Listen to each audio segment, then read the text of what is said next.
Alhamdulillahi wa kafa, wa salatu wa salamu ala ibadihi alladhina istafa, khususan ala afdalihim wa khatamin nabiyyin, Muhammadin al-Amin, wa ala alihi wa sahbihi ajma'in wa ba'd. We greet you, brothers and sisters and friends, from here in my sitting room in Kuala Lumpur in Malaysia, with the universal greeting of peace, Assalamu'alaikum Warohmatullahi, Wabarokaatuh, as we seek to address you on the subject of such paramount importance to Russia, namely Islam and Russia's tryst with destiny. We, from the world of Islam, who receive our guidance and our explanation about the reality from the blessed Quran, the Holy Quran, and from the blessed Prophet Muhammad, Allah's peace and blessings be upon him, we have a perception of Russia that the Russian people would be very interested to learn about.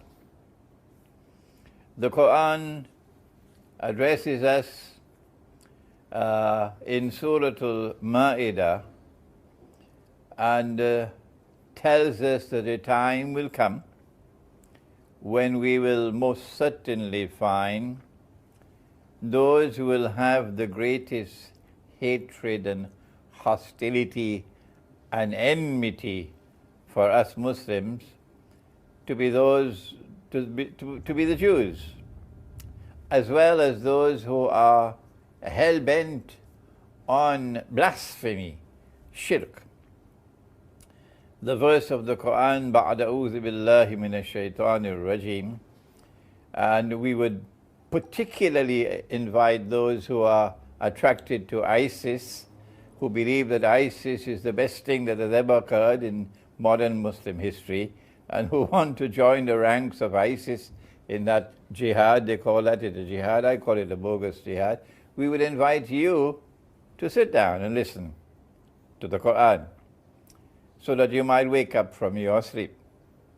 بَعْدَ أَعُوذُ بِاللَّهِ مِنَ الشَّيْطَانِ الرَّجِيمِ لَتَجِدَنَّ أَشَدَّ النَّاسِ عَدَاوَةً لِلَّذِينَ آمَنُوا الْيَهُودِ وَالَّذِينَ أَشْرَكُوا. You will most certainly find in time to come that those who will have the greatest hatred and hostility and enmity for you would be Jews. When the Quran speaks of Jews, it is not speaking about all Jews. No, that's wrong methodology. It is speaking about some Jews, not all Jews. You will find that those who will have the greatest hatred for you would be Jews. And that's clear today that the Jewish state of Israel is exhibiting more than just hatred for Muslims. It is acting in a barbarian way. But the Quran goes on to speak about those who are hell-bent on manifesting and projecting shirk or blasphemy. And that is precisely the conduct of those who control power in the world today, in Washington, in London, in Paris, in Germany, etc. The Anglo-American Zionist Judeo-Christian Alliance are the ones who are hell-bent on projecting blasphemy and embracing all of mankind with blasphemy or shirk. There are many examples of it that we can give to you, but we've done that in so many previous lectures of ours. But then after having spoken about those who would at that time have this greatest hatred for us, Muslims, the Quran then goes on to say that at that time you will find something else. وَلَتَجِدَنَّ أَقْرَبَهُمْ مَوَدَّةً لِلَّذِينَ آمَنُوا الَّذِينَ قَالُوا إِنَّا نَصَارَى. That you will most certainly find at that time when the Jews exhibit the greatest hatred of all, at that time you will find that those who are closest of all to you Muslims in love and affection would be those who say, we are Christians.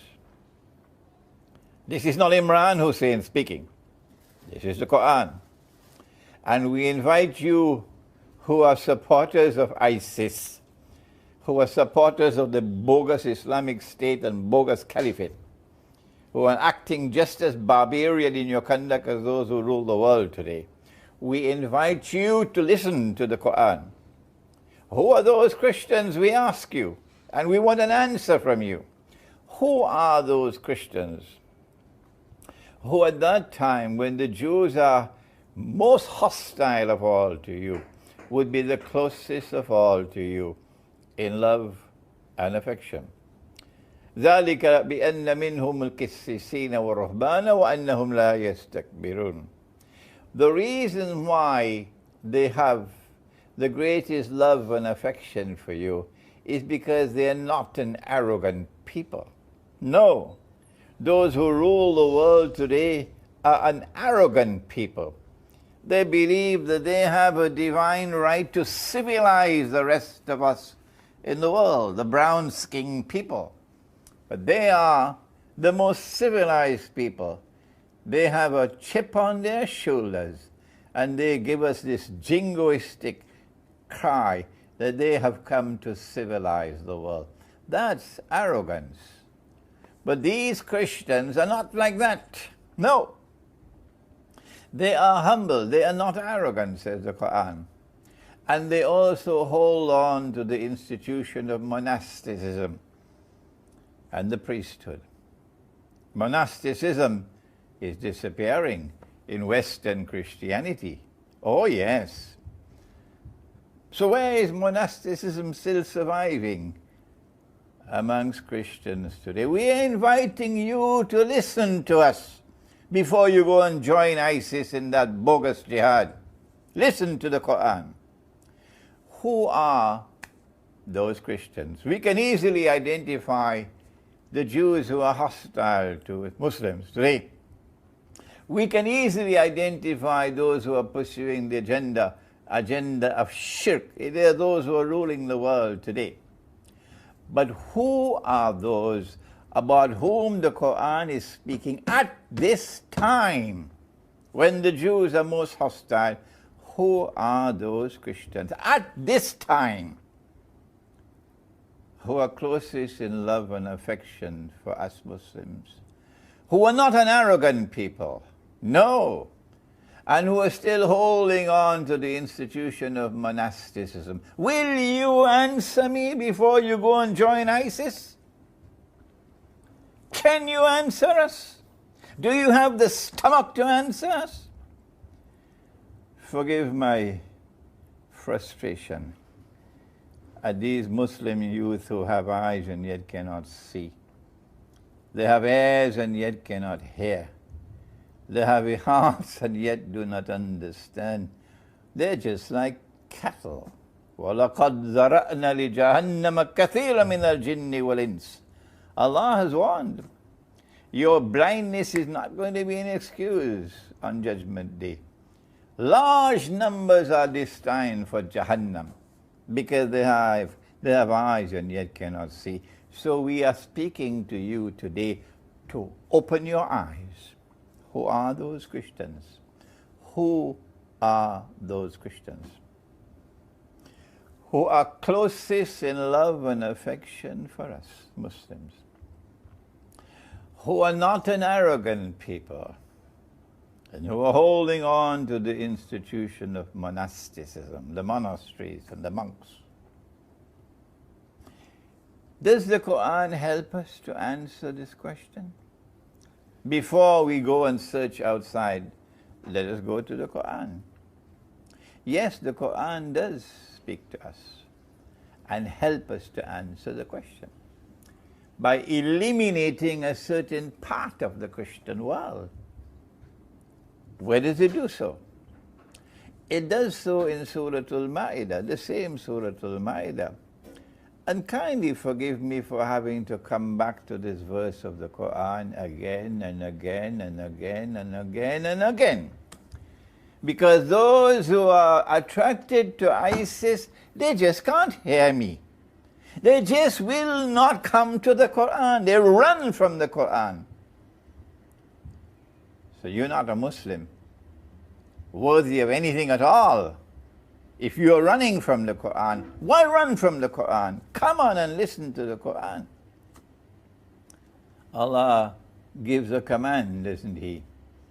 Ya ayyuhalladhina amanu, O you who have faith in Allah, the one God. La tattakhidul yahuda wan nasara awliya. Do not take the Jews and do not take the Christians as your friends and allies. Obviously, Allah could not be speaking about those Christians who are closest of all in love and affection for us Muslims. No, He has to be speaking about some other Christians, not all Christians. Did you hear me? Those of you who are attracted to ISIS, Allah could not be speaking about all Christians. Why? Because He just said that you will certainly find in time to come that those who will be closest in love and affection for you Muslims will be those who say we are Christians. So when He gives a command, do not take the Jews and do not take the Christians as your friends and allies, He could not be speaking about all Christians. Do you understand that? Why is it so difficult for you to come to the Quran? You run to join ISIS, but you will not come to the Quran. My language is harsh today. My voice is thunderous today because I'm frustrated at these blind mice who just keep running to ISIS and say they're good Muslims. No, they're not. A good Muslim is one who thinks. Allah sent the Quran لِقَوْمِ يَتَفَكَّرُونَ. But you will not think. So today your brother Imran or your uncle Imran is trying to help you to think. If Allah is not speaking about all Christians, then He could not be speaking about all Jews. When He says, do not take the Jews and do not take the Christians as your friends and allies. So now we ask the question, will you not answer me? Which Christians is Allah speaking about? Which Jews is Allah speaking about? When He says, don't take the Jews and don't take the Christians as your friends and allies. لا تتخذوا اليهود والنصارى أولياء. The answer is right there in the words which follow. Allah says, بَعْدُهُمْ أَوْلِيَاءُ بَعْضٍ. Meaning, and if you have a better explanation of the ayah, please send it to me. Do not take such Jews and do not take such Christians as your friends and allies. بَعْدُهُمْ أَوْلِيَاءُ بَعْضٍ. Who themselves are friends and allies of each other.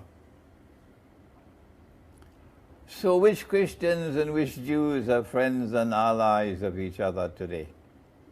Do we have a Jewish-Christian alliance in the world today? Are you sleeping? Will you not wake up?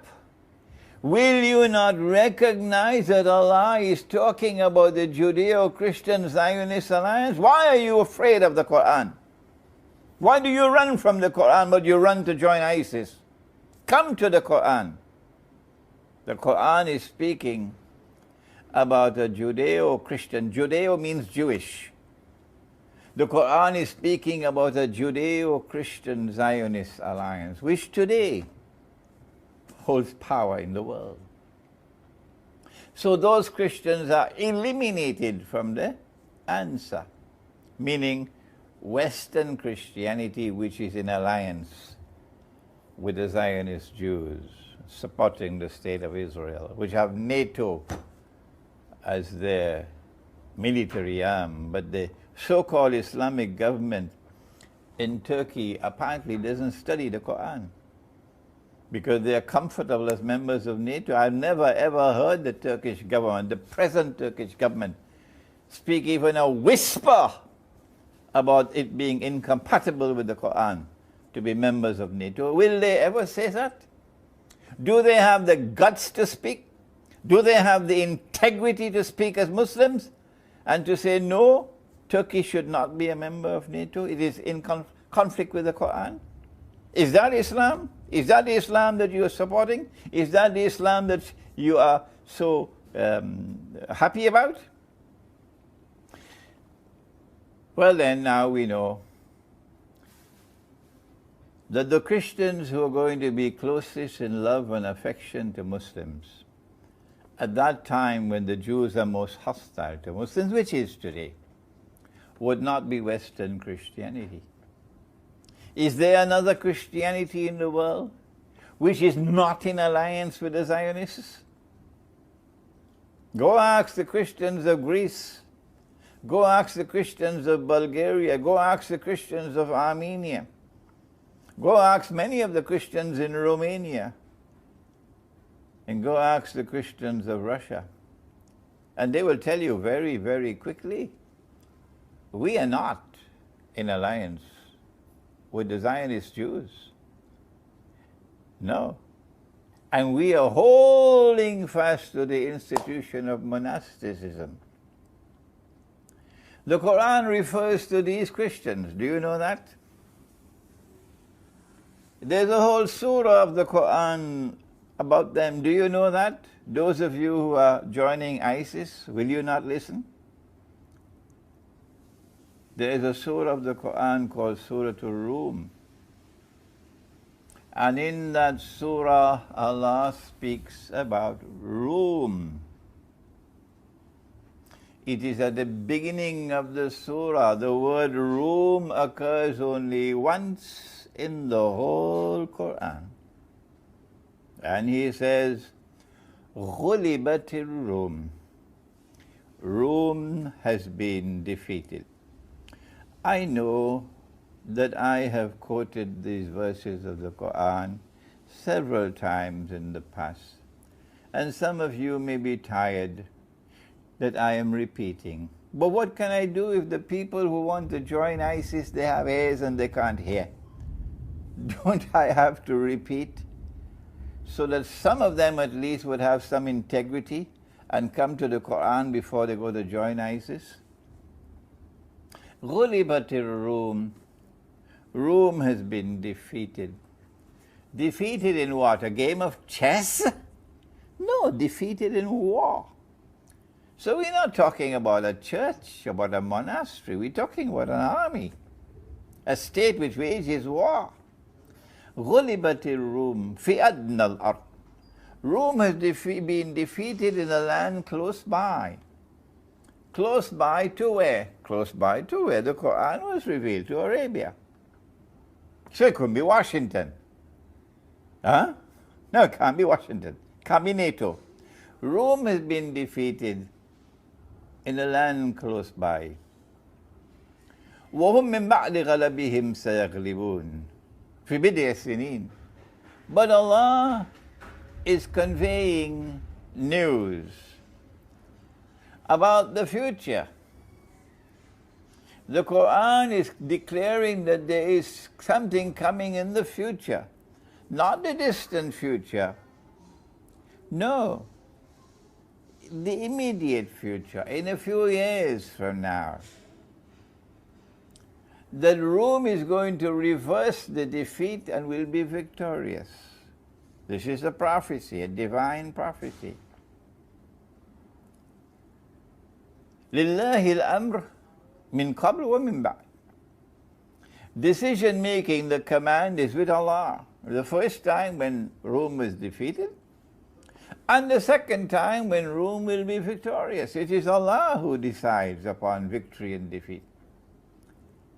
But on that day when Rome is victorious, guess what will be the response of the Muslims?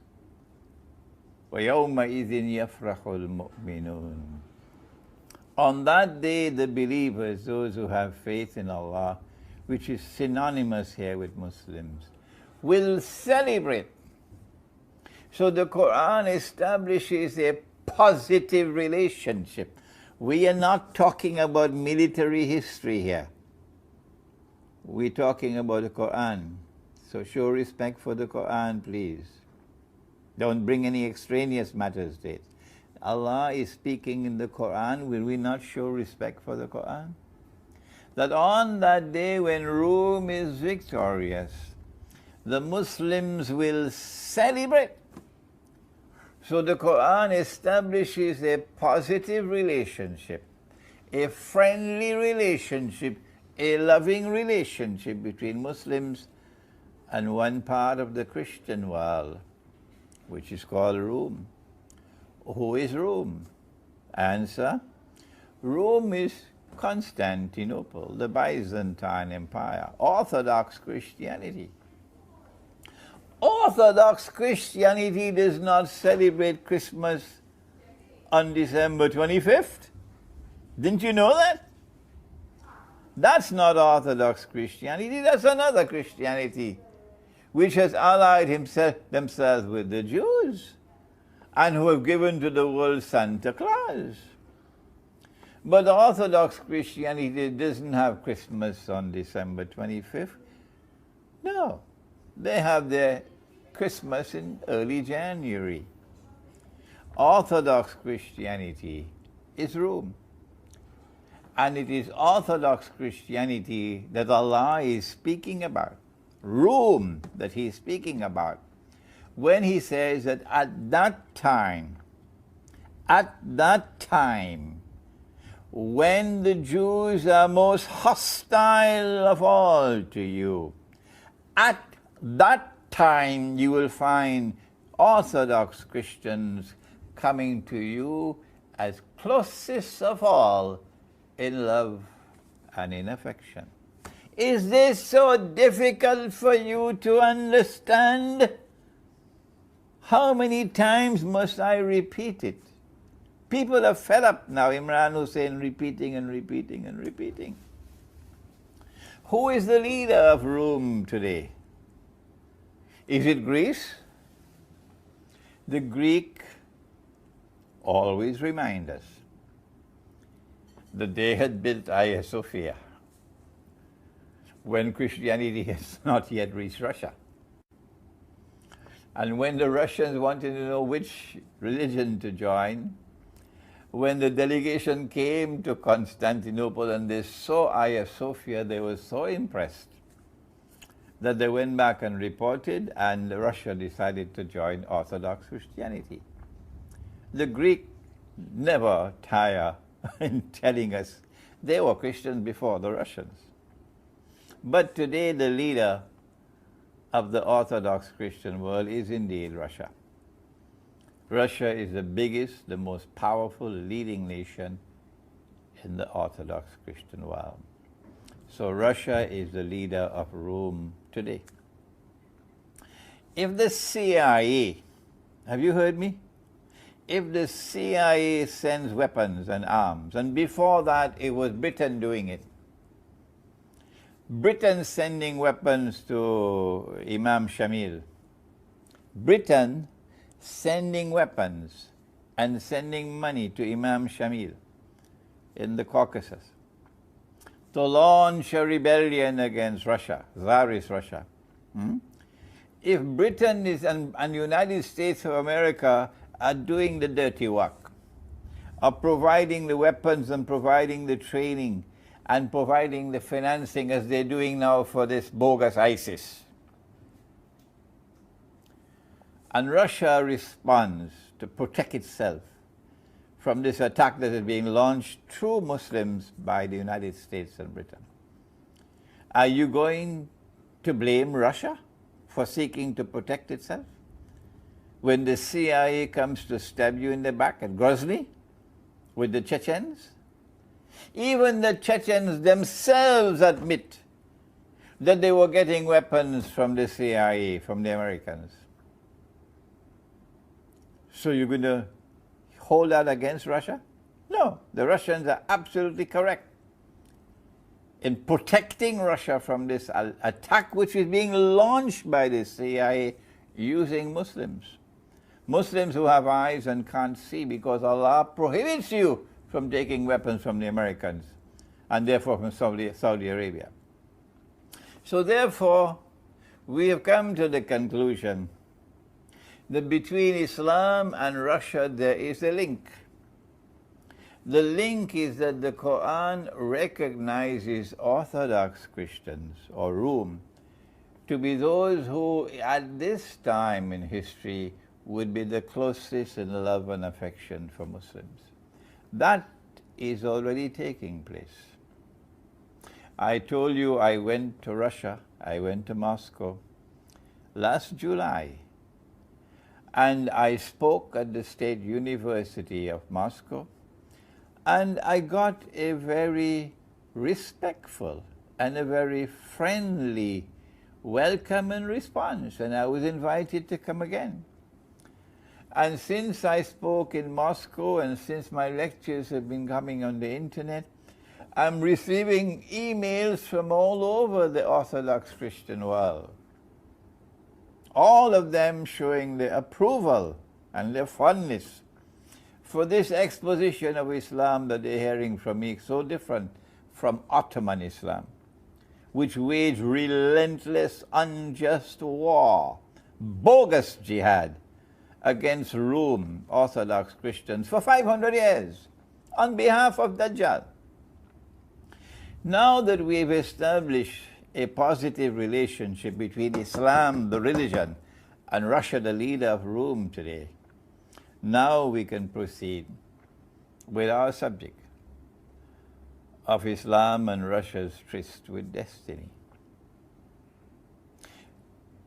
The Western world, the Judeo-Christian Zionist alliance, have been targeting Russia for the longest while. Even before the Zionist movement had been established, they were already targeting Russia. The Crimean War was fought before the Zionist movement was established.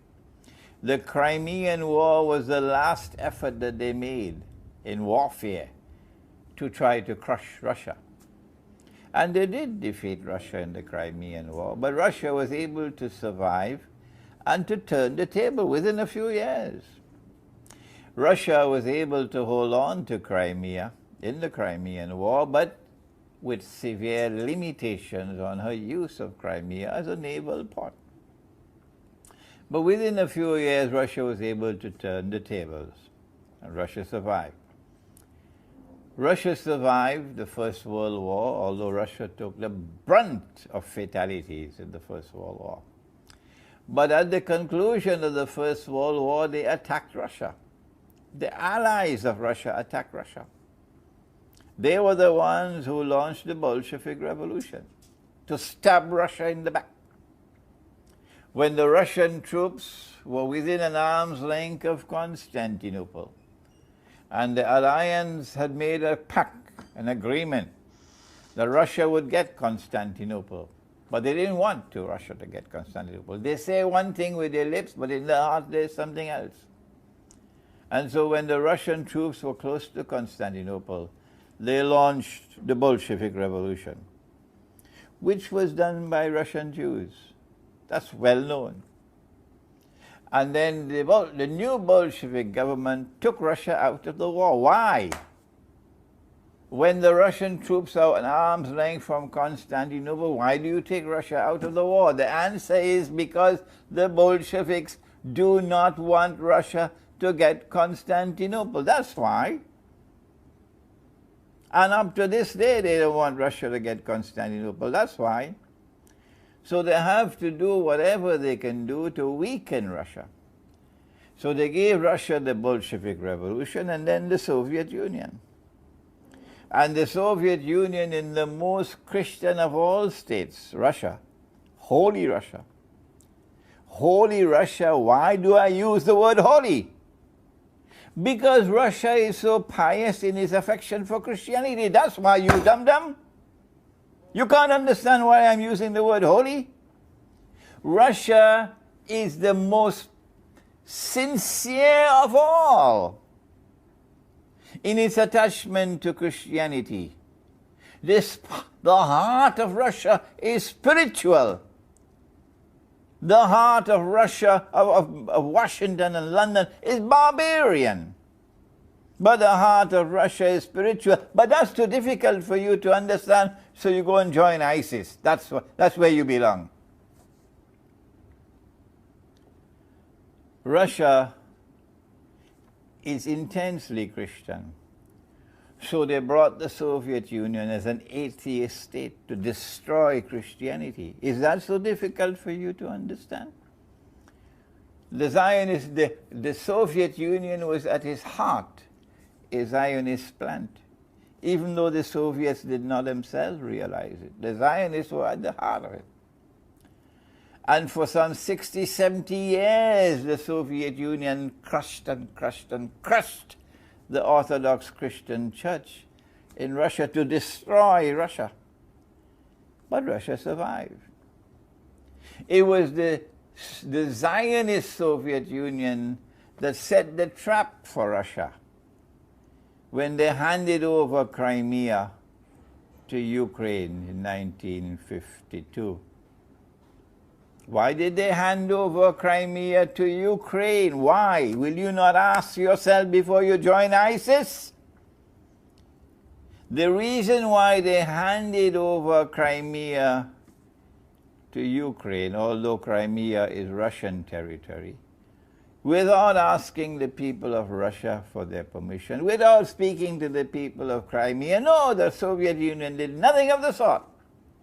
They just handed over Crimea to Ukraine in order to set the stage for a day which is to come when Russia will be cut down to size and will pose no threat at all to anyone.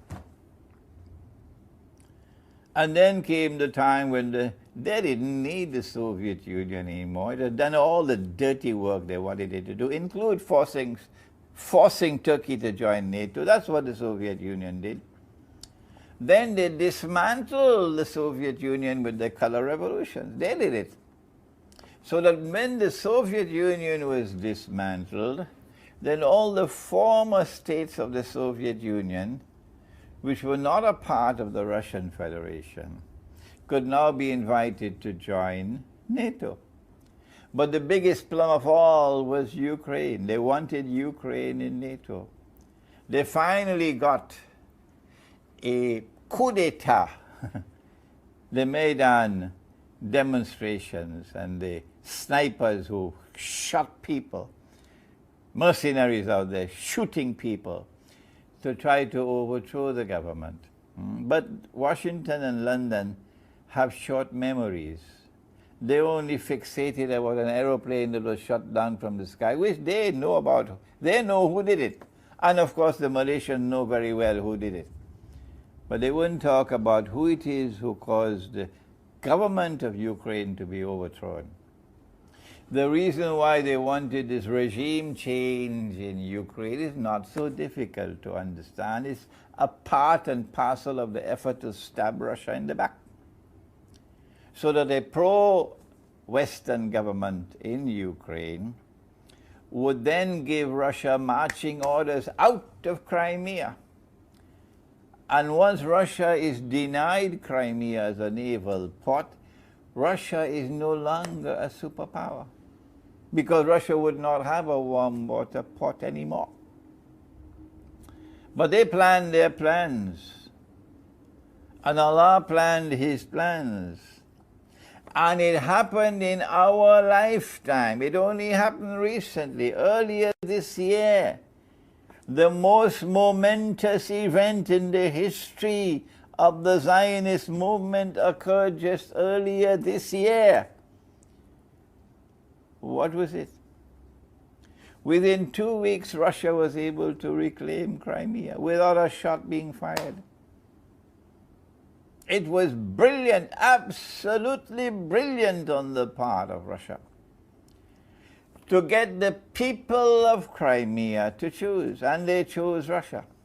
The parliament, which was a legally elected parliament of Crimea, which was recognized as representative of the people of Crimea, that parliament voted for joining Russia. And then Russia accepted the vote. And so Crimea was restored to Russia. When Crimea was restored to Russia, things changed in the Black Sea. Russia now has no restrictions whatsoever on the use of Crimea. Russian power can now be extended all over the Black Sea, which means all the littoral states. The Russian territorial waters, the Russian economic zone now expands because Crimea is now a part of Russia. So the Black Sea is now a Russian sea. And the first people to realize that things have now changed, the Turkish government. Turkey is still a member of NATO, yes. But Turkey has realized that the strategic environment has changed. And that is why Turkey had to break ranks with NATO. At a time when the Europeans are attempting to isolate Russia, at that time with sanctions, with the Russian ruble reeling, at that time Turkey chose to slap them on their face in an agreement with Russia on oil. The agreement on oil and on gas is just part of the big picture. Turkey has sent a message to the world. And the message is that Turkey now recognizes the political reality of a change in the strategic environment in that region of the world, the Black Sea, where Russia is now the dominant power. Because the Zionists have suffered their most significant loss and setback in the history of the Zionist movement in Russia's recovery of Crimea.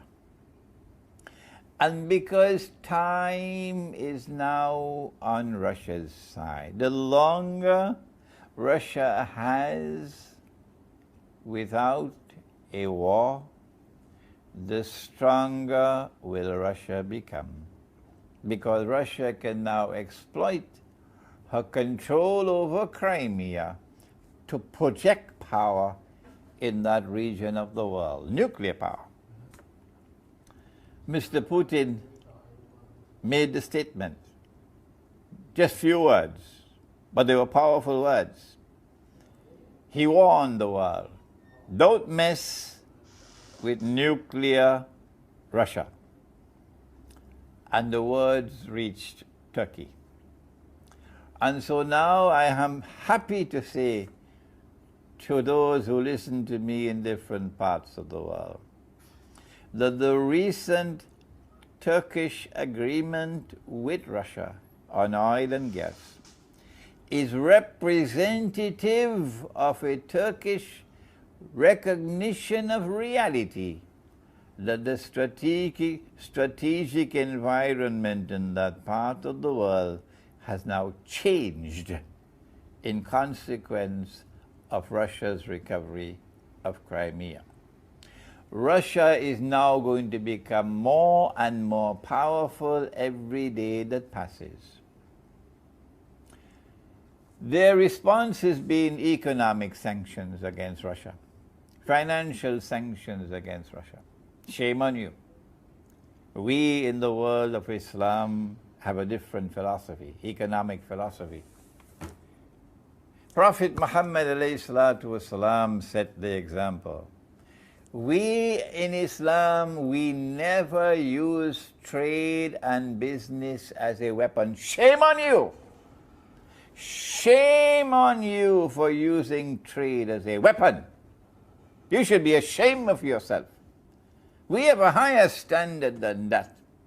We never use economic sanctions against anybody to try to bring about regime change through economic sanctions. No. We never use trade as a weapon and business as a weapon. No.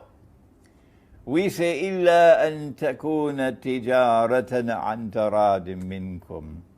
The trade and business should be transacted in a manner which is mutually satisfying.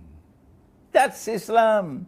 That's the Quran. That's a much higher standard of conduct than that being demonstrated by these people in Europe, imposing their rotten economic sanctions against people. That's their barbarian philosophy. Can that compare with the refined, beautiful philosophy of Islam, in which we never use trade and business as a weapon? Do you not have sense before you go and join ISIS? Leaving Islam to go and join ISIS? Do you not have sense? As a consequence of the realization that Russia is now going to become stronger and stronger, they are imposing economic sanctions to try to destabilize Russia. And now we want to pause to speak to the Russian people and to the Russian government, if we are to be allowed to offer a word very humbly yet very sincerely. The monetary system has come from them. They constructed it, not you. They did it at Bretton Woods.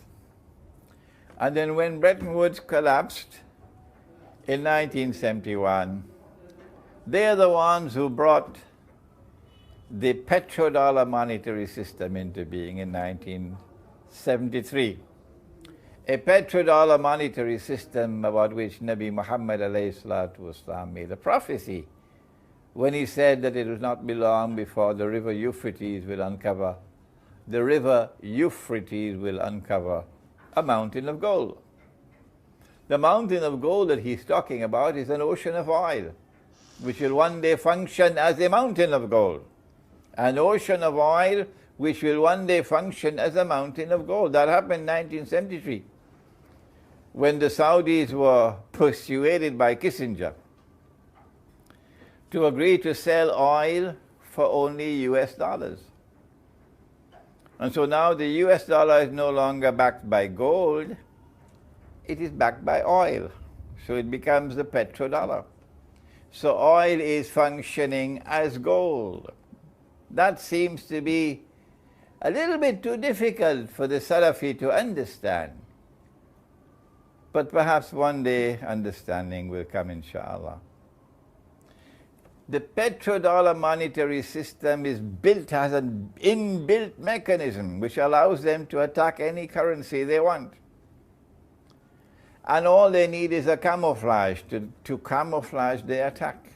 They did it with Robert Mugabe in Zimbabwe, with his Zimbabwe dollar. They're doing it now with the ruble.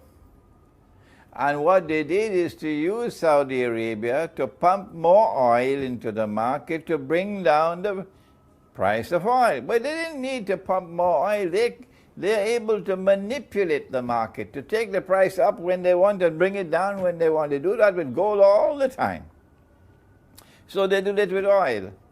And they're bringing the price of oil down. It is so shamefully naked what they're doing, in order to sabotage Russia, so that the Russian economy would reel. As the Russian ruble falls in value, Russian prices will go up. It's called inflation. And as the prices keep on going up, the people will become discontented, they will lose favor, the government will lose favor with them, and then you'll have the rioting and so on, you'll have the people demonstrating, which is what they want.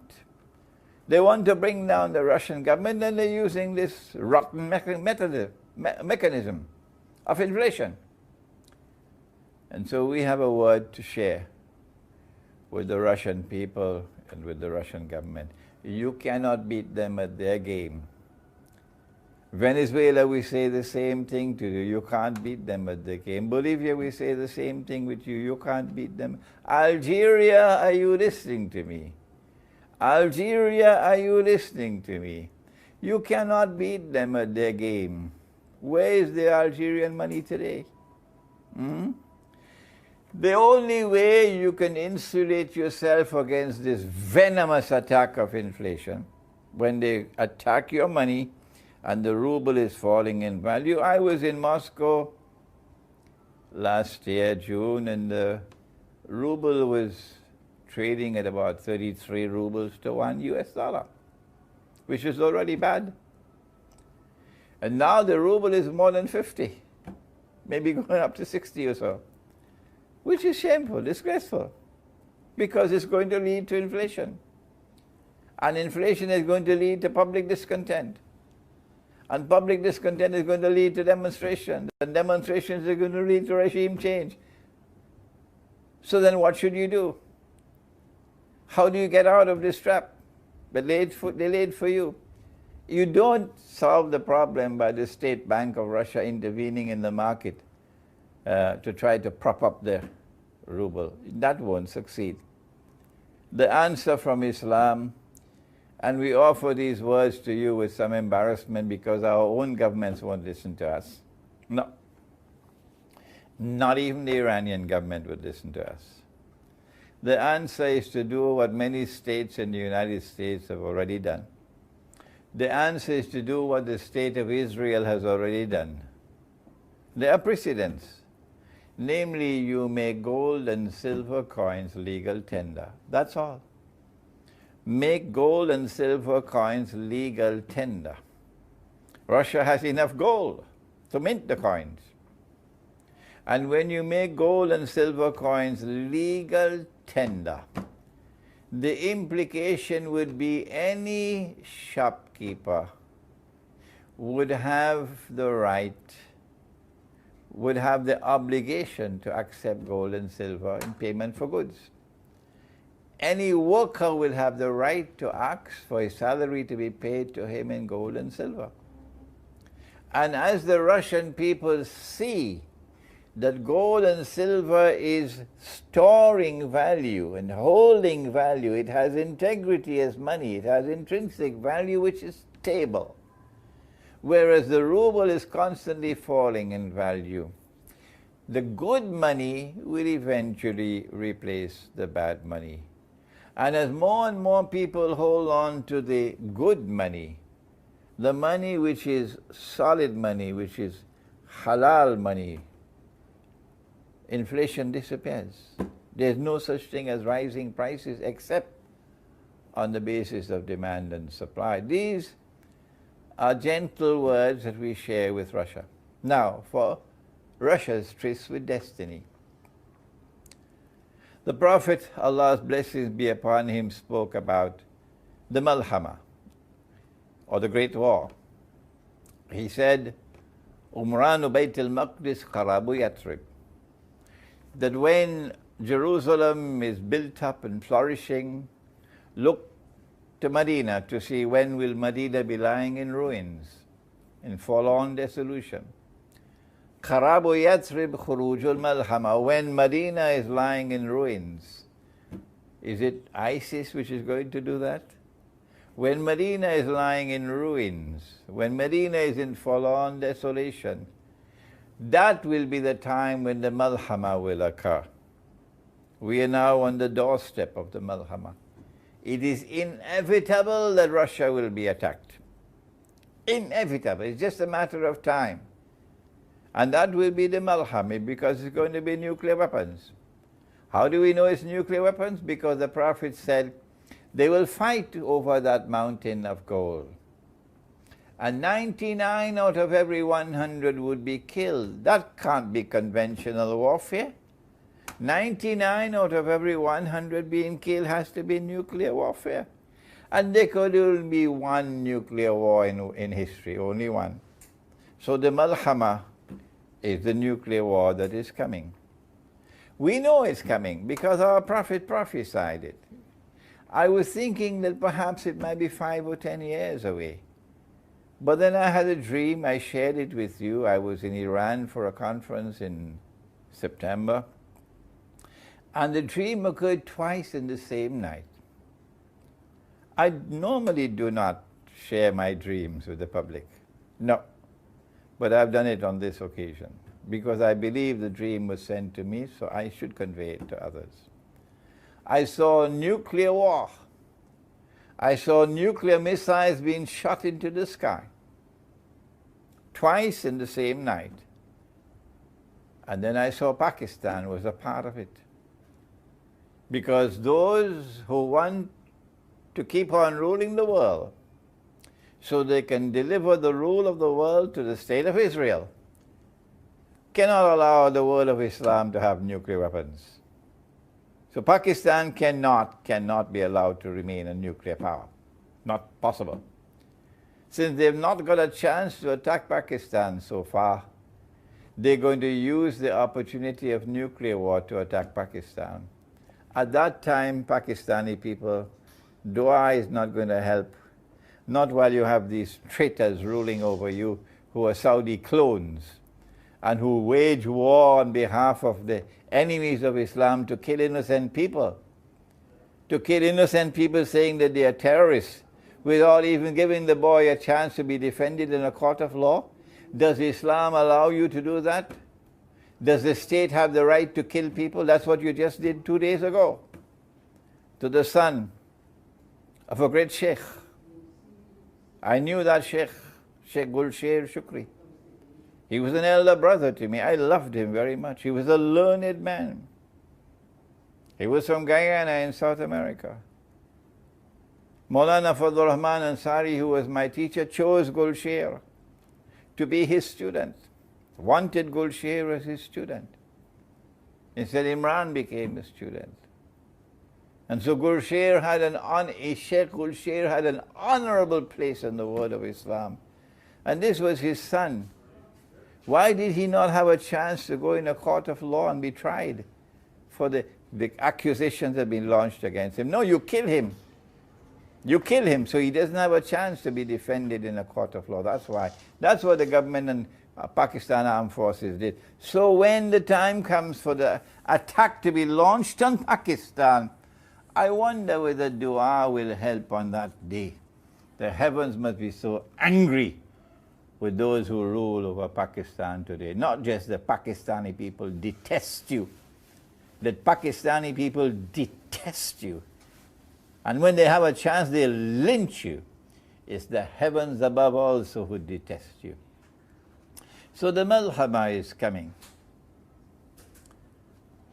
And now we turn to Russia's tryst with destiny. We've spoken of it before, but maybe the Russian people didn't hear it. So today we've titled this lecture, Islam and Russia's Tryst with Destiny, so that it will attract the attention of the Russian people. That our Prophet said, Khurujul Malhama Fathul Constantiniya. That when the Malhama occurs, the next thing that will happen will be the conquest of Constantinople. What could be the military significance of a conquest of Constantinople? And who will do it? It's a Christian-Muslim alliance that will do it. Why? Because NATO today controls Constantinople. That's why. So long as this Turkish government is in power, they can never leave NATO. Not at all. I would be tremendously surprised to see this government of Turkey making any effort to take Turkey out of NATO. That's their Islamic credentials, their so-called Islamic credentials. But the question is, what military significance can there be in a world post-Malhama, a world post-Armageddon, when the world has been devastated by nuclear war? what possible significance can there be in a conquest of Constantinople by an alliance of Muslims and Rome? Answer, there is only one answer, only one answer. That conquest of Constantinople will break the back of NATO and liberate Constantinople from the control of NATO. So Turkey will remain a member of NATO until the Malhama. When that conquest of Constantinople takes place after the Malhama, the implication would be that the Russian Navy can now pass through the Bosphorus and the Straits of Dardanelles and enter into the Mediterranean. There is no other military significance. This is the only one. And so we say to you from the world of Islam, to the Russian people, we say to you, the Russian people, from Islam, that Russia will survive the nuclear war. NATO could put that in its pipe and smoke it. Russia will survive the nuclear war. And Russia will remain a naval power. There may be no more aerial warfare after that, except perhaps the state of Israel, Dajjal's flying donkey. But Russia will remain a naval power after the Malhama. And so Russia has a tryst with destiny. Why would Allah in His wisdom ordain the conquest of Constantinople after the Malhama, so that the Russian Navy could pass through the Straits of Bosphorus, the Bosphorus and the Straits of Dardanelles into the Mediterranean, other than the Russian Navy has a role to play in the liberation of the Holy Land, in cleansing the Holy Land of this barbarian rubbish, the impostor state of Israel. And if these words are too powerful for them, and they want to resort to their favorite weapon of assassination, we say to them, as we've said to them in the past, and listen to me please, you can kill a man, but you cannot kill the truth. And we're not afraid of death, not in the world of Islam, no. We're not afraid of death. And so Russia has a tryst with destiny. And that tryst with destiny is to ally itself with the world of Islam, to liberate the Holy Land, and to bring back justice and peace to the Holy Land, when truth will triumph and a Christian-Muslim alliance will achieve that success.